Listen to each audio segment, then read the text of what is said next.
तो आदाब, good evening, नमस्कार। एक बार फिर आप तमाम लोगों का स्वागत है। उम्मीद है आप सब अच्छे होंगे।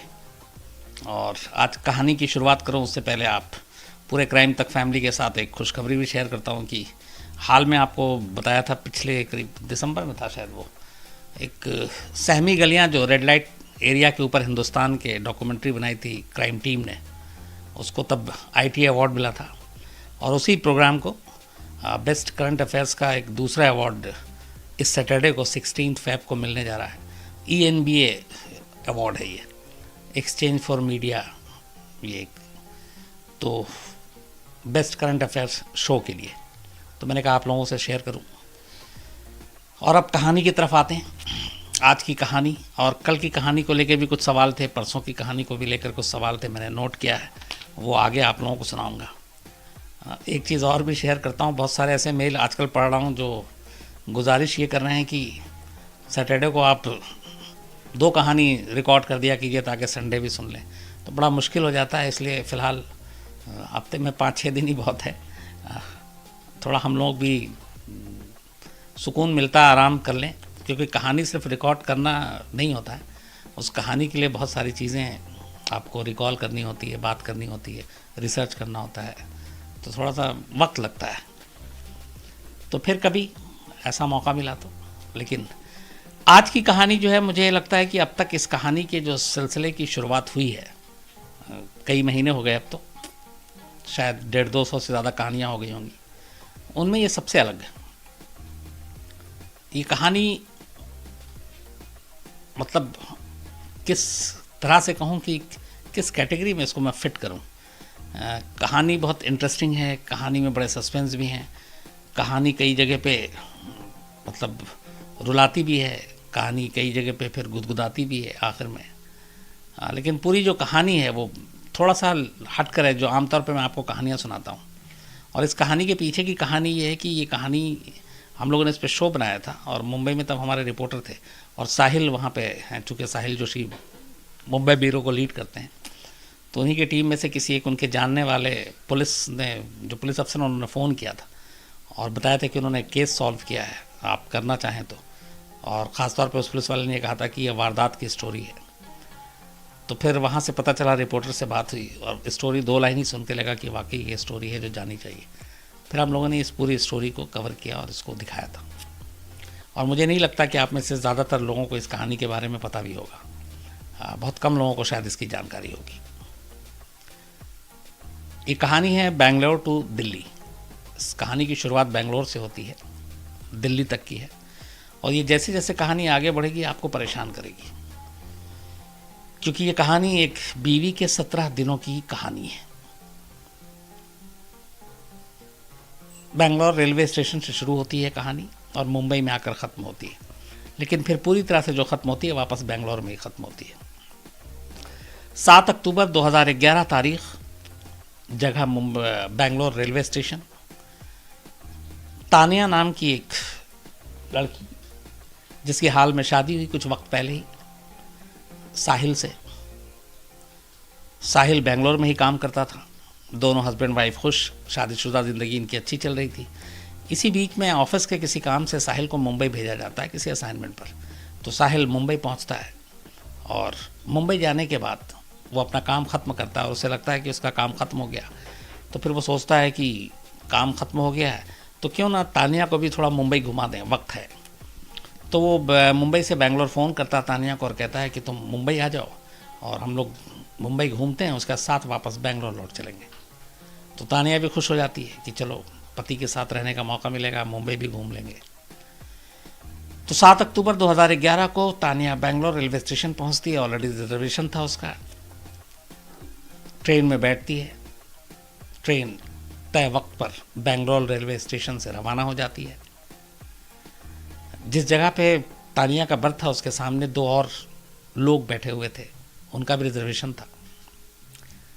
आमतौर पर रेलवे के सफ़र में ये होता है कि जब आप बैठते हैं और ट्रेन में चलते हैं तो शुरुआत में बहुत कम बातचीत होती है, क्योंकि अजनबी मुसाफिर होते हैं सारे, और हम सब आपस में अपना अगर साथ में है कोई उसी से बात करते रहते हैं, गप्पे मारते रहते हैं। तो ऐसे ही हुआ, जब ट्रेन चली तब तक वो अजनबी थे, तानिया अपनी चीज़ों में उलझी रही। उसने कुछ कॉल वॉल किया, मोबाइल पे बात की, पति से बात की, घर बात की, और ट्रेन अपना चल रही है। अब ट्रेन चल रही है, थोड़ी देर के बाद कुछ घंटे बीतते हैं, तो जो दोनों अजनबी मुसाफिर सामने की बर्थ पे बैठे थे और वहाँ पे कोई था नहीं, उस जहाँ पे ये बर्थ इन लोगों के थे।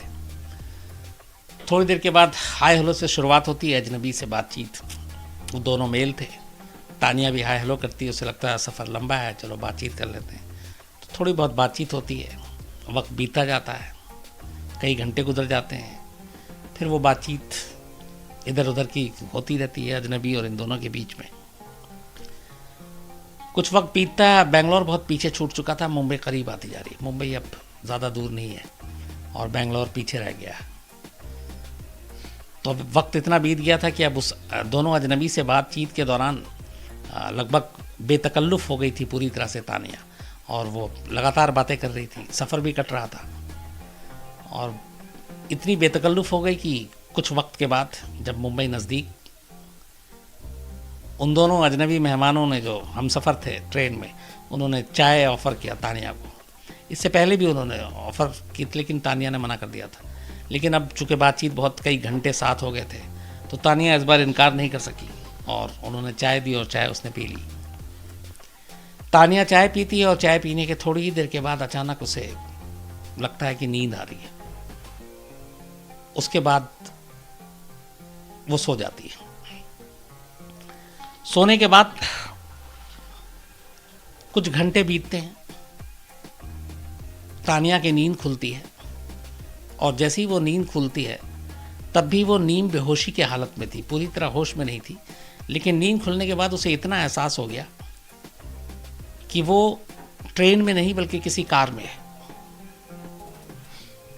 जो भी जिस होश को संभाल कर उसने आसपास देखा, तो उसने देखा कि हाँ वाकई मैं ट्रेन में नहीं हूँ, एक कार में है, और वही दोनों अजनबी मुसाफिर उस कार में उसके साथ मौजूद, और साथ में एक ड्राइवर। ये कुछ कहना चाहती थी, विरोध करना चाहती थी, लेकिन बोल नहीं पाई, और फिर उसकी आंखें जो है वो लगभग नींद बेहोशी की हालत में थी। बट उसे ये पता चल गया था कि जो थोड़ा बहुत उसका जहन काम कर रहा था कि वो कहीं फंस चुकी है, उसे ट्रेन में होना चाहिए था, लेकिन वो इस वक्त पता नहीं कैसे कार में है, कहाँ है, क्यों है, कहाँ जा रही है। इसी उधेड़बुन के बाद थोड़ी देर के बाद उसे थोड़ा सा और होश आता है, तो वो बोलने की हालत में होती है। तो फिर वो बोलती है कि मैं कार में क्यों हूँ और मुझे छोड़ दो, मुझे जाने दो। तो वो जो दोनों अजनबी मुसाफिर थे पहली बार अपना रंग दिखाते हैं और उसका कहते हैं कि तुम्हें जान से मार देंगे अगर तुमने शोर शराबा किया। कार का ड्राइवर भी शायद उनका अपना था, मिला हुआ था, और इसके बाद वो डर जाती है। डरने के बाद खामोश हो जाती है, जान का भी खतरा था। फिर थोड़ी देर के बाद मुंबई की एक जगह पे कार रुकती है और वो दोनों उस तानिया को लेकर एक घर के अंदर दाखिल होते हैं और घर में ले जाते हैं। उस घर में जाने के बाद तानिया को जब पहली बार वहाँ पहुँची और उसने वहाँ का मंजर और माहौल देखा, उसे एहसास हो चुका था कि वो कहाँ आई है। दरअसल वो जो दोनों अजनबी मुसाफिर थे, उन्होंने तानिया को जो चाय पिलाई थी उसमें बेहोशी की दवा थी, और उससे वो बेहोश हो गई, और मुंबई आने में कुछ घंटा बाकी था। उसके बाद ट्रेन मुंबई पहुंचती है। नींद बेहोशी की हालत में तानिया को वो दोनों सहारा देकर गाड़ी से इस तरह से बाहर लेकर आते हैं जैसे कोई देखे तो लगे कि ये तीनों साथ हैं, तीनों रिश्तेदार हैं, और कुछ तबीयत ठीक नहीं है। तो वो सहारा देकर गाड़ी में लाया, बाहर पहले से गाड़ी और ड्राइवर मौजूद था।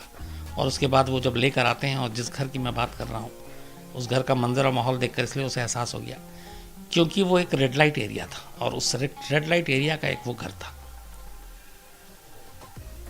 उसके बाद थोड़ी देर के बाद तानिया को वहाँ पे एक औरत के हवाले कर वो दोनों वहाँ से चले जाते हैं। उनके हाथ में 45,000 रुपये थे जो उस लेडी ने दिया था, जो उस कोठे की मालकिन थी। तो तानिया की आंखों के सामने देखते ही देखते तानिया 45,000 रुपये में बिक चुकी थी। और वो दोनों दरअसल कोई नहीं थे, वो एक तरह के वो दलाल थे जो ट्रेन में, बस अड्डे में सिर्फ घूमा करते थे और ऐसी अकेली लड़कियों को, औरतों को वो देखते, उनके साथ दोस्ती करते और उसे किसी बहाने से, धोखे से लाकर रेड लाइट एरिया में बेच देते थे। यही तानिया के साथ हुआ था। अब तानिया मुंबई के एक बदनाम कोठे में कैद, दोनों दलाल उसे बेच कर चले गए। उसके पास उसका मोबाइल नहीं, वो पहले ही ले लिया गया सब कुछ। अब वो तमाम गिड़गिड़ाती रही, मिन्नतें करती रही, रोती रही कि मुझे छोड़ दो, अपने पति साहिल के बारे में बताती रही। लेकिन वो ऑलरेडी बिक चुकी थी, वो ख़रीद चुके थे, तो उसकी कोई रिहाई मुमकिन नहीं थी।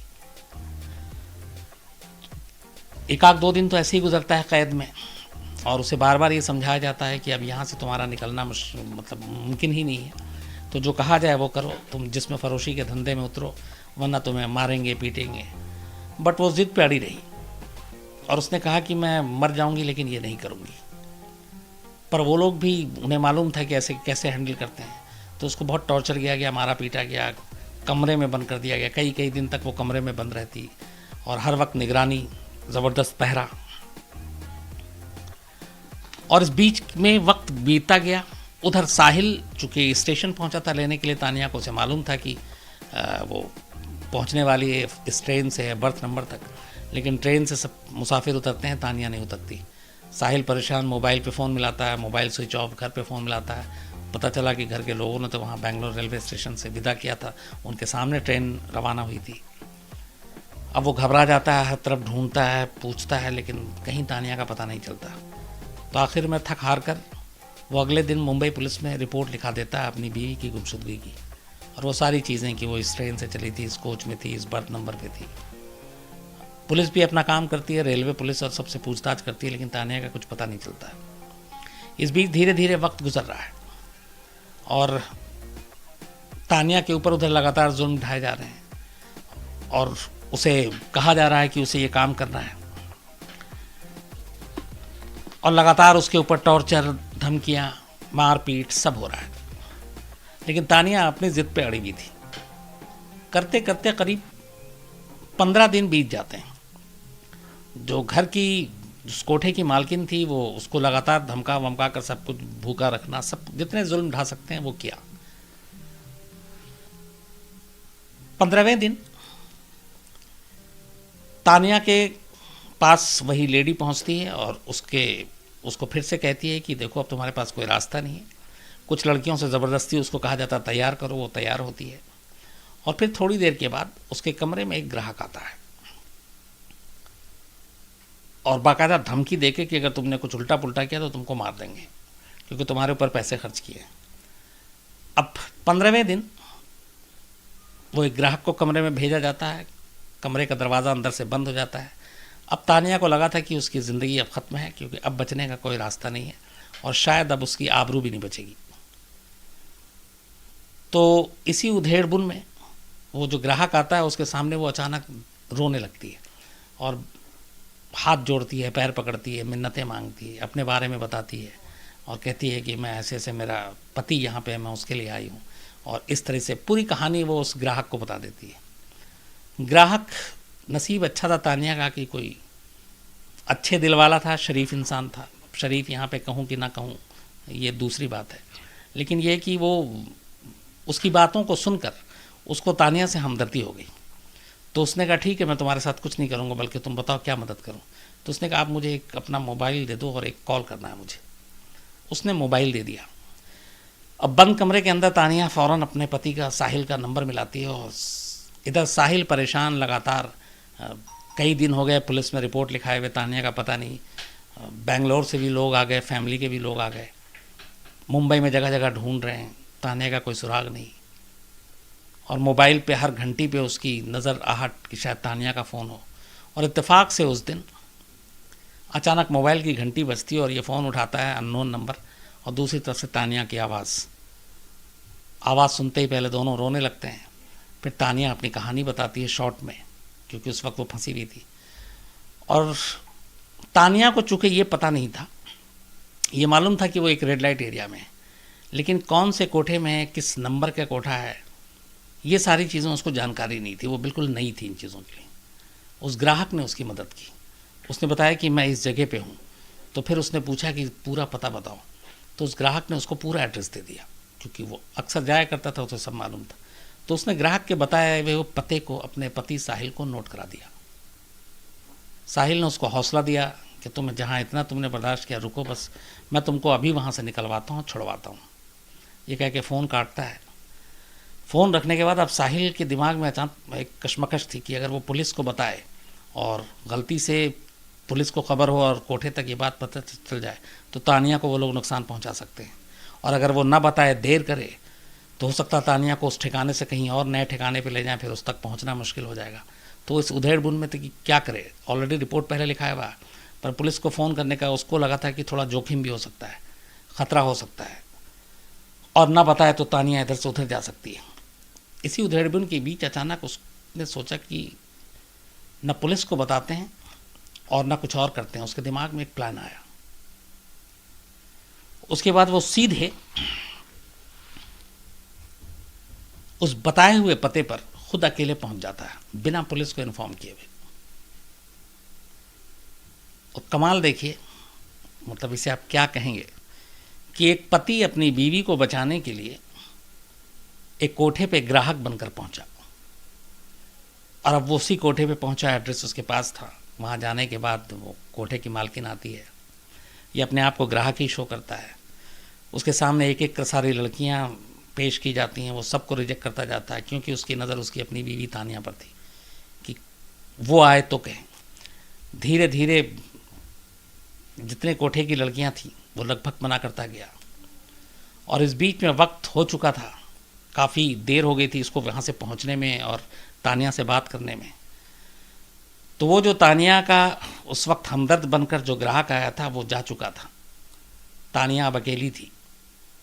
तभी कोठे की मालकिन फिर तानिया को बुलाती है, और साहिल इसी उम्मीद पे था, इसी इंतज़ार में था कि तानिया आए। वो तानिया को देखता है, फिर दोनों कमरे में चले जाते हैं। दरवाज़ा फिर से बंद होता है। जाहिर सी बात है दोनों पहले बहुत देर तक रोते हैं, क्योंकि 17 दिन के बाद एक पति पत्नी की मुलाकात, वो भी ऐसे माहौल में और ऐसी जगह पर। अब ये था कि वहाँ से निकला कैसे जाए, क्योंकि ये इलाका, ऐसी जगह बड़ी ख़तरनाक होती हैं। फिर यहाँ पे साहिल ने अपना दिमाग चलाया। उसने कमरे के अंदर से पुलिस कंट्रोल रूम को मुंबई के फ़ोन किया, और उसने पूरी कहानी बताई कि ऐसे ऐसे मेरी बीवी है जिसको यहाँ लाया गया, मैं इस रूम में हूँ, इस कमरे में हूँ, इस कोठे नंबर पे हूँ, और मैं ख़ुद ग्राहक बनकर आया हूँ, और आप मदद कर दीजिए। इत्तेफाक से पुलिस ने फ़ौरन एक्शन लिया। पुलिस कंट्रोल रूम ने लोकल पुलिस को फ़ौरन खबर की। गाड़ियाँ पहुँचती है, कोठे पे दबिश डाली जाती है, और आखिरकार दबिश डालते डालते पुलिस की टीम हर कमरे को खंगालते खंगालते उस कमरे तक जा पहुँचती है जिसके अंदर साहिल और तानिया थे। उन दोनों को वहाँ से रिहा कराया जाता है, और अच्छी बात ये थी कि इनकी रिहाई के साथ उस कोठे से और भी उस दिन बहुत सारी तानिया को रिहा कराया गया था, जो नाबालिग भी थीं, जिन्हें ज़बरदस्ती वहाँ रोका गया था, जिन्हें कई महीनों से वहाँ पे ग़ुलाम की तरह रखा गया था। तो खैर तानिया और साहिल दोनों उस कोठे से निकलते हैं। तानिया 15 दिन के बाद एक रेड लाइट एरिया से आज़ाद होती है, अपने पति के पास वापस लौटती है। दोनों पति पत्नी फिर उनके जहन में ऐसा ये छप जाता है सारी चीज़ें कि ये बाकी सारी कार्रवाई के बाद वो फ़ौरन बेंगलोर की अगली ट्रेन पकड़ते हैं और वापस अपने घर आ जाते हैं। और उसके बाद हम लोगों ने पता करने की भी कोशिश की थी इस इंसिडेंट के कई साल बाद भी। दोनों वाकई खुश हैं, लेकिन हाँ, मुंबई के नाम पे आज भी तानिया डर जाती है सुनकर। और जो इस कोठे की मालकिन थी सुनीता पुजारी, और उसकी जो असिस्टेंट रमीदा शेख, इन दोनों को पुलिस ने गिरफ़्तार किया। इनके साथ वहाँ से 2 और लोगों को गिरफ़्तार किया गया, 4 लोगों को अरेस्ट किया गया था। और फिर इनके ज़रिए उन 2 लोगों के बारे में पता किया गया जो बेंगलोर से चले थे साथ में तानिया के। पता चला कि वो दलाल थे, और उनका काम ऐसी लड़कियों को और ऐसे भोले भाली जो औरतें, लड़कियां जो अकेली निकलती हैं, ट्रैवल करती हैं, उनको झांसा देकर, उनको बेहोश करके इस तरह से लाकर कोठे पे बेचना था। उनकी निशानदेही पर थोड़ा वक्त लगा, लेकिन वो दोनों दलाल भी गिरफ़्तार हुए, इन सबको सज़ा भी हुई। लेकिन सबसे खुशी की बात यह थी कि तानिया बाहिफाजत अपनी आबरू के साथ वापस अपने शौहर के पास, अपने पति के पास लौटती है, और दोनों आज भी बेंगलोर में बहुत हंसी खुशी अपनी ज़िंदगी गुजार रहे हैं।